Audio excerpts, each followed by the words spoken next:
The worst thing you can do is work a job because it is the most risky thing you can do for the lowest possible reward. Risk and reward must be linked. When you take a big risk, you want a big reward. And the traditional thinking was very simple. It's risky to work for yourself. It's risky to start your own company.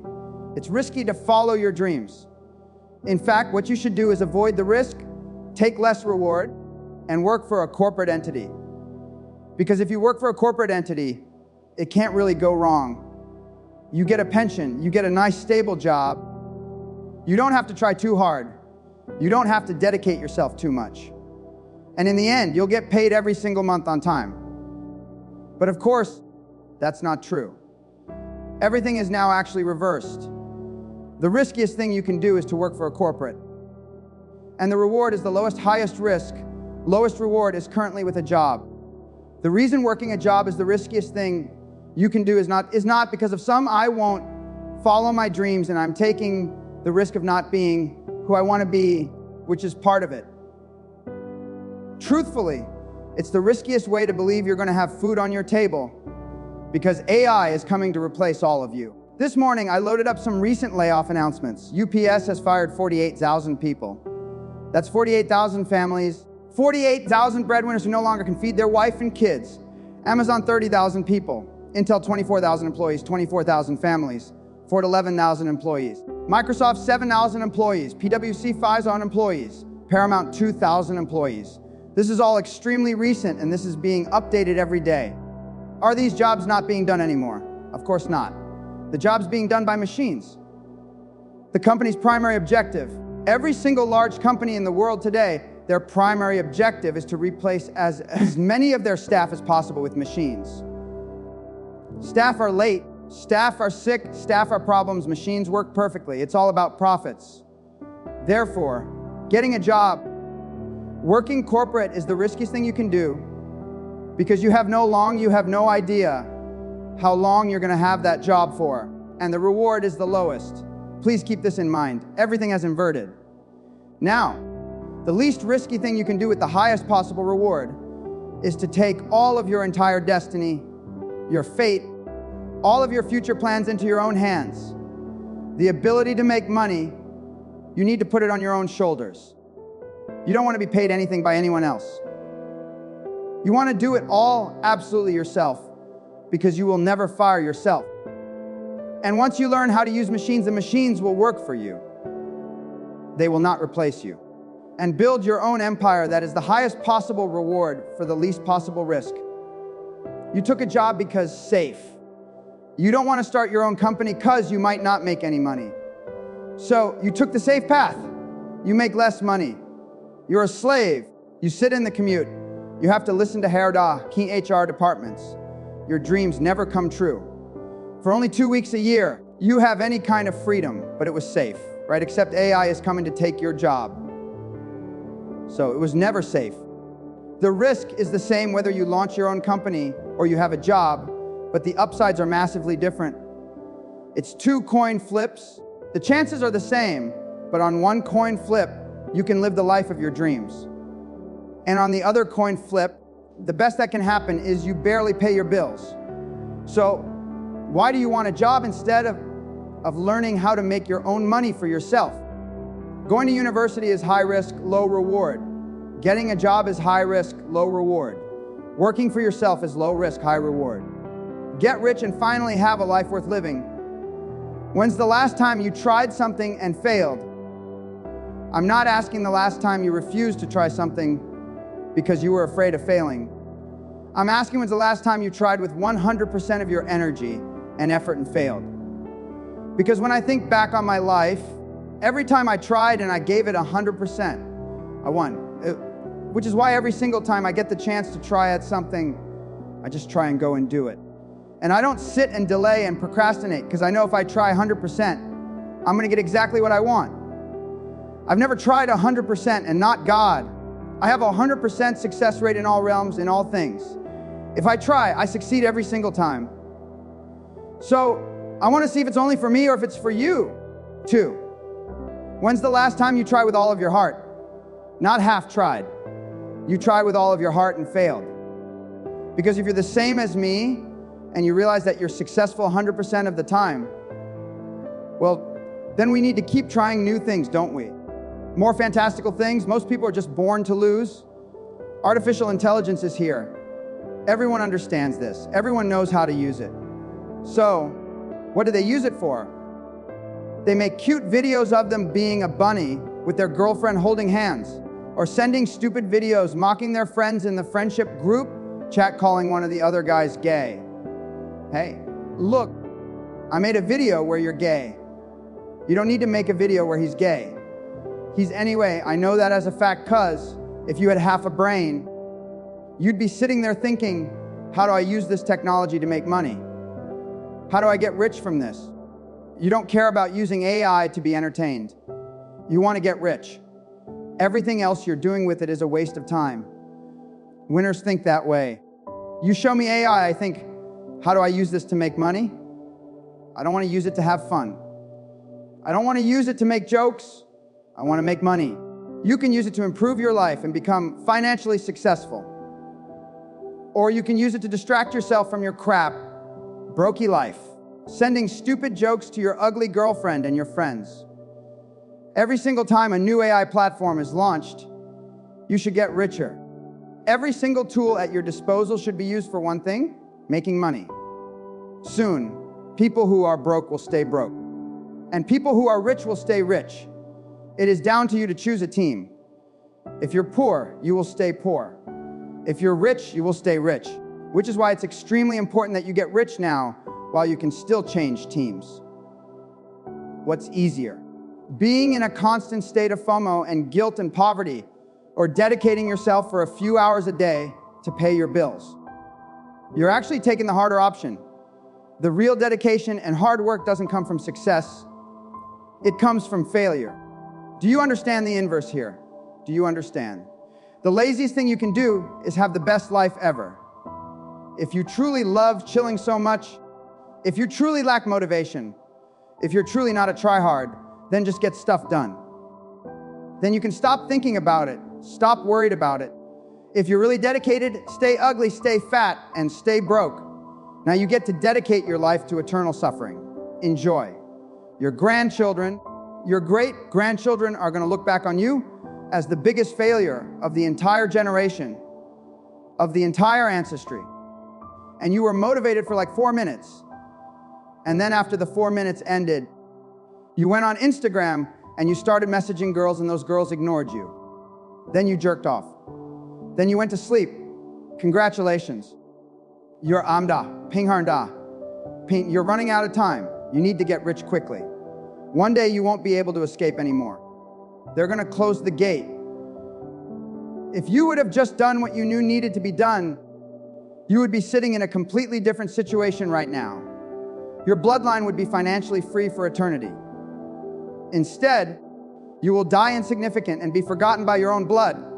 Your dynasty leads to nowhere. Lock in. Forget all excuses and act with speed. There is no such thing as the perfect time to do anything, because all timing is divine. God gave you time, and He gave you time to take action. The world can function perfectly fine without you. So you have to ask yourself a question. What are you here for? You're here to do things. Action, inaction, cause and effect. These are the simple rules of the universe. If you do not take action, if you do not move, if you think that the timing will be better later on, that you'll work later, you don't have to work now. You're going to feel the bitter permanent sting of regret. It is my duty to warn you. If you ignore my warnings, then you deserve the future which you are headed for.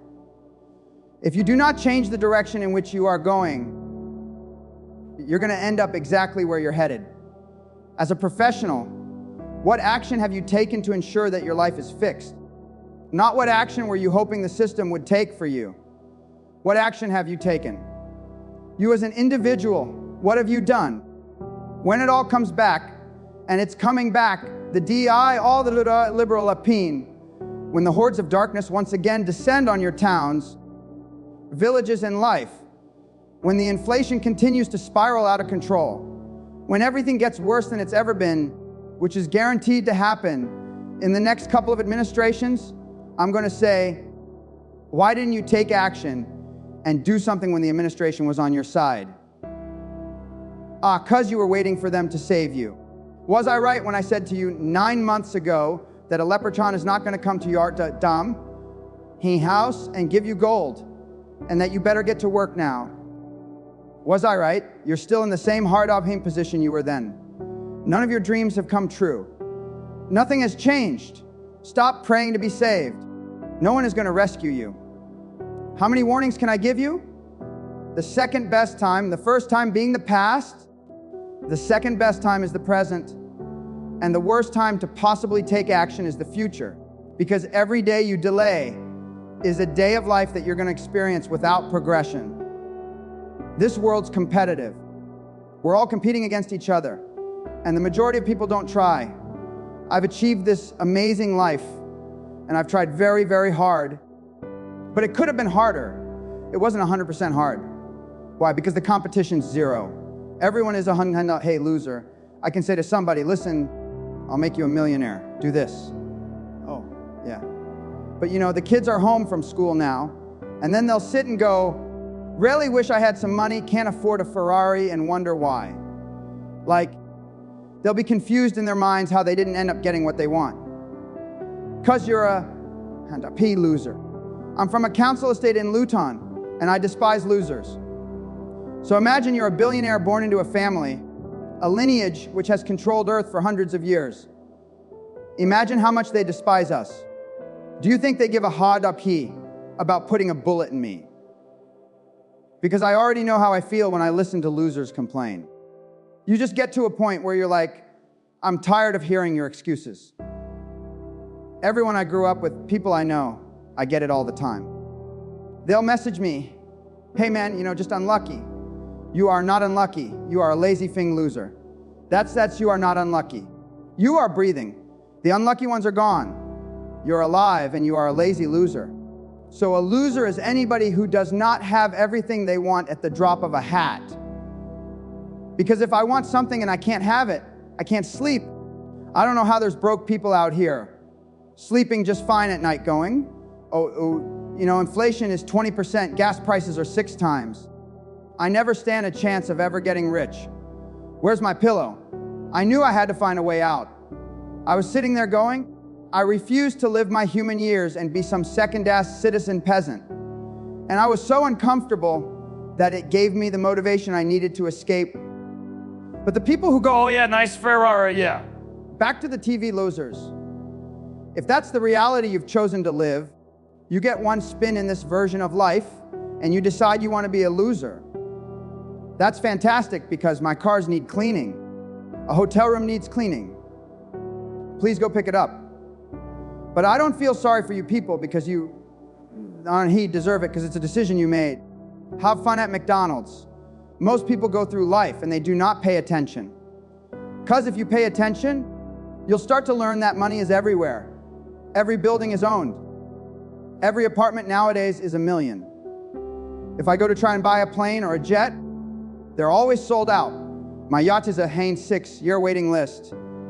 There's so much money. If I want a diamond watch, dude, you can't get this stuff. There is so much money out there. Once you get to a certain echelon, you realize there's money everywhere. People with no money are just not very good at taking it. So you need to start paying attention. It's first thing.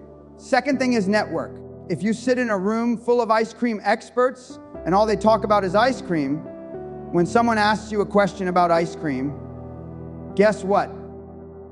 You're gonna know the answer. Everyone understands this. Your network is your net worth. You're the sum of the 5 people you spend the most time with. And then they still hang around with the losers. You're right. I am the sum of the 5 people I spend the most time with. Anyway, this is my friend Nick. He's so funny when we go drinking because he gets really drunk. I don't talk to anybody who is not winning. Every phone call I will answer, if I answer a phone call, it is from a winner. If my entire reality is full of multi-millionaires making money, how am I not going to make money? It's got to be all you think about, all you talk about. You got to start producing. And if you do all those things, you will start to make some money. But next time you're sitting with your friends, this is a challenge for every single person watching this. Next time you're sitting with your friends, unprompted, come in, sit down, and just join in the conversation. And after about 20 seconds, sit and think, this is art of thing. This is not gonna make any of us rich. I'm wasting my life. Here's my advice to you today. Walk away from the 97%. Don't talk like they talk. Don't act like they act.